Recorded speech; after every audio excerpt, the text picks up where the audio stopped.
थोड़ी देर पहले मुख्यमंत्री पुष्कर सिंह धामी हरिद्वार पहुंचे, जहां उन्होंने मनसा देवी मंदिर मार्ग पर हुई भगदड़ दुर्घटना में घायल श्रद्धालुओं का हालचाल जाना। मुख्यमंत्री ने अस्पताल जाकर घायलों का हालचाल पूछा और उनके समुचित उपचार हेतु अधिकारियों को निर्देश दिए। मुख्यमंत्री ने परिजनों से बातचीत कर उन्हें हर संभव सहायता का भरोसा भी दिलाया है। आपको बता दें कि मुख्यमंत्री पुष्कर सिंह धामी ऋषिकेश अस्पताल भी पहुंचे और वहां पर भी जाकर घायलों का जायजा लिया और सख्त निर्देश में वो डॉक्टर्स को देते हुए नजर आए कि कोई भी कोताही नहीं बरती जाएगी। इलाज के दौरान हर संभव मदद जो है वो प्रशासन द्वारा की जानी चाहिए और डॉक्टरों की तैनाती हर वक्त वहां पर होनी चाहिए मरीजों के इलाज के लिए।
मंत्री पुष्कर सिंह धामी पहुंचे हुए हैं और घायलों का हालचाल जान रहे हैं और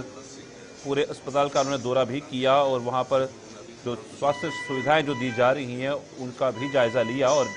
डॉक्टर्स से भी बातचीत की और जहां पर तीमारदारों से भी वो साफ तौर पर बात करते हुए दिख रहे हैं और घायलों का हालचाल जाना और पूरी समीक्षा इस बात की जा रही है। आपको बता दें कि एक बड़ा हादसा मनसा देवी में ये पेश आया जिसमें कि कई लोगों के हताहत होने की खबरें भी सामने आई हैं और कुछ लोग जो उसमें घायल हुए थे उनका इलाज वह वो अस्पताल में चल रहा है और वहीं पर मुख्यमंत्री पुष्कर सिंह धामी जो हैं वो ऋषिकेश अस्पताल पहुंचते हैं और वहां पर मरीजों का हालचाल जान रहे हैं और डॉक्टरों को भी सख्त हिदायत देते हुए वहां पर नजर आ रहे हैं।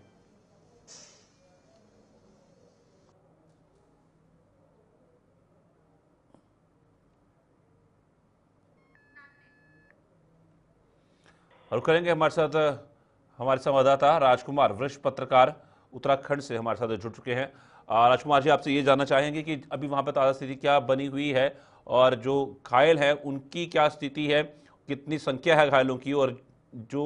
जिनकी मृत्यु हुई है इस हादसे में उनकी संख्या क्या और बढ़ सकती है? बिल्कुल साहिल, देखिए ये दुखद घटना जो है वो हरिद्वार में हुई है और मनसा देवी जहां पर स्थित है वहां पर बड़ी संख्या में श्रद्धालुओं का तांता जो है वो हर दिन लगता है और आज भी नियम अनुसार जो है बड़ी संख्या में श्रद्धालु वहां पर पहुंचे और करंट की अफवाह वहां पर फैली और जिसके चलते जो है भगदड़ हुई और जिसमें 6 लोगों की साहिल मौत हो चुकी है और लगभग 2 दर्जन से ज्यादा जो घायल है वो जिला अस्पताल जो है हरिद्वार और उसके साथ साथ एम्स में एडमिट है और मुख्यमंत्री पुष्कर सिंह धामी ने पूरी घटना का जो जायजा है वो धरातल पे लिया है। मुख्यमंत्री अभी भी तस्वीरों में जो हमारे दर्शक हैं वो देख सकते हैं कि मुख्यमंत्री लगातार जो परिजन हैं उनसे मुलाकात कर रहे हैं और साथ ही जो घायल है उनसे मुलाकात कर रहे हैं और पूरे इस मामले को गंभीरता से लेते हुए मुख्यमंत्री पुष्कर सिंह धामी ने जो मृतक परिवार है उनको 2-2 लाख रुपए का मुआवजा और 50-50 हजार रुपए जो गंभीर रूप से घायल है उनके परिजनों को जो है देने की घोषणा की है और साथ ही साहिल जो इस पूरी घटनाक्रम को जो है मजिस्ट्रेट जांच के आदेश जो है वो मुख्यमंत्री के द्वारा दे दिए गए हैं क्योंकि देखिए लगातार हम लोग देख रहे हैं कि उत्तराखंड में बड़ी संख्या में श्रद्धालु जो है वो हमेशा आते हैं और अभी हाल ही में जो कांवड़ यात्रा जो है सरकार ने संपन्न की है जिसमें 4.5 करोड़ जो कांवड़िए हैं जो वो देवनगरी उत्तराखंड में आए और साथ ही हरिद्वार से उन्होंने गंगा जल भर के अपने गंतव्य की तरफ गए। तो अभी लास्ट टाइम जो सोमवार था उसमें ये हालांकि अब कांवड़ियों का संख्या जो है वो गिरावट आ चुकी है। सामान्य तौर पे जो है हरिद्वार में श्रद्धालु देखे जा रहे हैं, लेकिन कहीं ना कहीं जो आम श्रद्धालु या आम पर्यटक जो हरिद्वार आ रहे हैं, गंगा का स्नान कर रहे हैं, उसके बाद वो मनसा देवी मंदिर जरूर जाते हैं। और यही जो है आज सुबह के प्रकरण में रहा कि बड़ी संख्या में जो श्रद्धालु हैं वो मनसा देवी जो है पैदल जो ट्रैक है वहां से पहुंचे, और वहां पर जो अनियंत्रित भीड़ कहें उसको कहा जा सकता है, तो वहां पर अनियंत्रित जो भीड़ थी उसमें जो है कहीं ना कहीं अफवाह ऐसी फैली कि करंट जो है वो मंदिर परिसर में फैल चुका है, और इसी वजह से वहां पर भगदड़ मची। तो फिर उसमें साहिल आप अंदाजा लगा सकते हैं कि चाहे उसमें बच्चे हो, बड़े बुजुर्ग हो, तो कई महिलाएं हैं। बिल्कुल राजकुमार जी, एक भयावह दृश्य जो है वहां पर साफ तौर पर उस वक्त होगा जब ये स्टैम्पेड हुआ, जब ये भगदड़ मची वहां पर एक इसमें अहम सवाल ये उठता है कि रविवार का दिन है और वहां पर अक्सर रविवार को अधिक रश देखा जाता है, क्योंकि जो साथ लगते राज्य हैं, उत्तर प्रदेश है, हरियाणा है, दिल्ली है, तो वहां से बड़ी तादाद में श्रद्धालु जो है वो मनसा देवी का रुख करते हैं। तो उसके लिए कोई सख्त निर्देश जो थे वो नहीं दिए गए हुए हैं, या वहां पर अतिरिक्त बल की तैनाती होनी चाहिए थी ताकि इस तरह की घटना ना पेश आए? बिल्कुल साहिल, देखिए सवाल बिल्कुल जायज है, और सबसे बड़ी बात यह है कि कोई सरकार को भी और जो पुलिस प्रशासन है उसको भी इस बात का अंदेशा नहीं था कि इतनी बड़ी संख्या में श्रद्धालु जो है वो मनसा देवी पहुंचेंगे। क्योंकि सामान्य तौर पे अगर देखा गया है तो साहिल, जो जनमानस है वहां पर कम ही तौर पे देखने को मिला है, लेकिन अचानक से इतनी भीड़ बढ़ जाना वो कुछ एक कहा जाए कि जो मंदिर समिति है उसको ऊपर भी एक तरीके से गंभीर आरोप इस बात को लेकर के लगता है। क्या ऐसी व्यवस्था मंदिर समिति की नहीं थी कि इतनी बड़ी संख्या में जो श्रद्धालु आ रहे हैं तो उनको किस तरीके से मैनेज किया जाए? और साथ ही सबसे बड़ी जो सवाल है वो पुलिस प्रशासन के ऊपर भी इस बात को लेकर के बनता है कि अगर इतनी बड़ी क्राउड वहां पर पहुंच रहा है तो पुलिस प्रशासन की अहम भूमिका हमेशा होनी चाहिए, वो वहां पर नहीं दिखाई दी। और देखिए अब ये सारे जांच के विषय हैं, इसको लेकर के कमेटी गठित कर दी गई है, यानी कि मजिस्ट्रेट जांच इसमें की जाएगी। और इसी बात को लेकर के मुख्यमंत्री पुष्कर सिंह धामी जो है वो हरिद्वार पहुंचे। उसके बाद सीधी तस्वीरें हम अपने दर्शकों को ऋषिकेश एम्स की दिखा रहे हैं, जहां पर उन्होंने घायलों का हालचाल पूछा है। और इसके साथ साथ देखिए लगातार इस बात की कोशिश और इस बात की जानकारी मुख्यमंत्री को जानने की कोशिश कर रहे हैं कि आखिरकार इस घटना का कारण क्या रहा। तो यही ऐसे महत्वपूर्ण सवाल है जिनका अभी पर्दा फाश होना अभी बाकी है, क्योंकि अभी देखिए इतनी बड़ी घटना हुई है, 6 लोग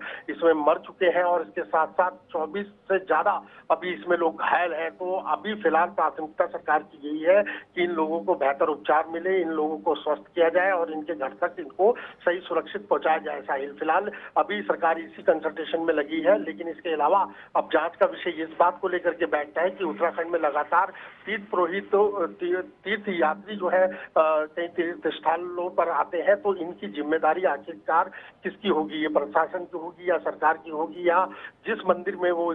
जाते हैं तो वो उस मंदिर की समिति की इस बात की जिम्मेदारी होगी? अगर इतनी बड़ी क्राउड वहां पर जमा हुआ तो इसकी जानकारी पुलिस प्रशासन को मंदिर समिति द्वारा क्यों नहीं दी गई? तो तमाम ऐसे साहिल सवाल है जो अभी बिल्कुल बहुत से सवाल हैं जो कि घेरे में हैं। और इसमें एक सवाल ये भी बनता है कि मंदिर समिति कहीं ना कहीं उनसे चूक हुई, तो कि इतनी तादाद में जब श्रद्धालु वहां पहुंचते हैं तो क्या वहां पर गठन किया जाना चाहिए बोर्ड का ताकि नियंत्रण रखा जा सके? मैं एक चीज और आपसे समझना चाहूंगा कि क्या वहां पर कुछ सीमित रखा गया है श्रद्धालुओं की संख्या को, कि इतने श्रद्धालु ही एक समय में दर्शन कर सकेंगे, बाकी श्रद्धालुओं को रोका जाएगा अगर संख्या बढ़ती है? क्या इस तरीके से कहीं पर रोक लगाई जाती है वहां पर? बिल्कुल साहिल, देखिए आपका महत्वपूर्ण सवाल है और इस बात को लेकर के मैं दोबारा आपको अवगत करा दूं, अपने दर्शकों को अवगत करा दूं कि इस बात का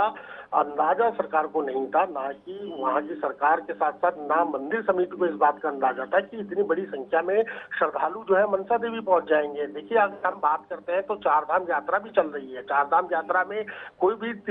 तीर्थयात्री अगर उत्तराखंड आ रहा है तो उसको पहले पंजीकरण कराना आवश्यक हो रहा है। उसको ये जानकारी देनी पड़ रही है कि उसको किस स्थान पर जाना है, किस मंदिर पे किस समय वो दर्शन करेगा और कितनी बड़ी संख्या उस टेम्पल पर पहुंच जाएगी। तो अभी तक इस बात को लेकर के ये निर्धारित नहीं किया गया है कि मनसा देवी में कितनी संख्या में श्रद्धालु जा सकते हैं। इसको लेकर के कोई फाउंडेशन अभी तक नहीं है साहिल। ये एक महत्वपूर्ण सवाल है और इसको अब सरकार को भी समझना पड़ेगा। अगर इतनी बड़ी संख्या में श्रद्धालु उत्तराखंड में आ रहे हैं या फिर किसी भी तीर्थ स्थल पर जा रहे हैं तो सरकार को ये निश्चित करना पड़ेगा कि कितनी संख्या वहां पर जा सकती है और क्या मंदिर समिति की जिम्मेदारी होगी और क्या पुलिस प्रशासन की इसमें अहम भूमिका होगी। तो बहरहाल ऐसे तमाम ऐसे पहलू हैं जिनको लेकर मनसा देवी जो घटनाक्रम हुआ है आज की डेट में उस पर जो है ये सवालिया निशान बात को लेकर के छोड़ते हैं और इसका जवाब सरकार को और वहां के जो मंदिर समिति है इसको देना जरूरी होगा। साहिल, धन्यवाद राजकुमार जी, वरिष्ठ पत्रकार हमारे साथ जुड़े हुए थे जिन्होंने पूरी जानकारी साझा की। और साफ तौर पर